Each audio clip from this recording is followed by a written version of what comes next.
Her next move. I'm Jeff Stein with today's Iowa Politics Report. Stories have been published this week indicating that Vice President Kamala Harris is on vacation in Hawaii, recovering from her loss in the presidential election and taking some time, perhaps until spring, to determine her next move. Many of those stories in media outlets favorable to her have taken on a disapproving tone, but I think that is misplaced. First of all, it was only 3 weeks ago today that she conceded the presidential race, a race she had reason to believe she would win. When you go for the highest elective office in the land and miss, it's going to take you some time to figure out what's next. You don't run for president and formulate a backup plan. It's all in for the top prize, and even considering the possibility of losing is not an option.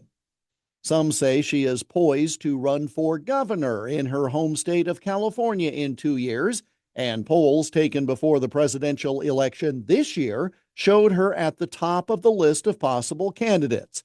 She is said to be considering a run for president in 2028 as well. Never mind that she ran a horrible presidential campaign prior to the 2020 cycle, burning through a pile of cash and not connecting with voters, dropping out, in fact, before the Iowa caucus. Some suggest parallels between that effort and the one this year. But it is really hard to come back from a presidential election loss, to be so close to the top prize. The fall from that perch is steep. Recall another sitting vice president who tried to succeed his boss and failed. That same person then ran for governor of California 2 years later, but lost again. I'm speaking, of course, of Richard Nixon, who followed up his 1960 presidential loss with a campaign for governor in 1962 that also fell short. But despite pledging that the press wouldn't have Nixon to kick around anymore after that home state loss, Nixon came back and won the presidency in 1968 and 1972. All right, it falls off after that. But for Kamala Harris, there is, I suppose, a blueprint. At this point, though, there are more folks who would like to see her gracefully step away from elective office.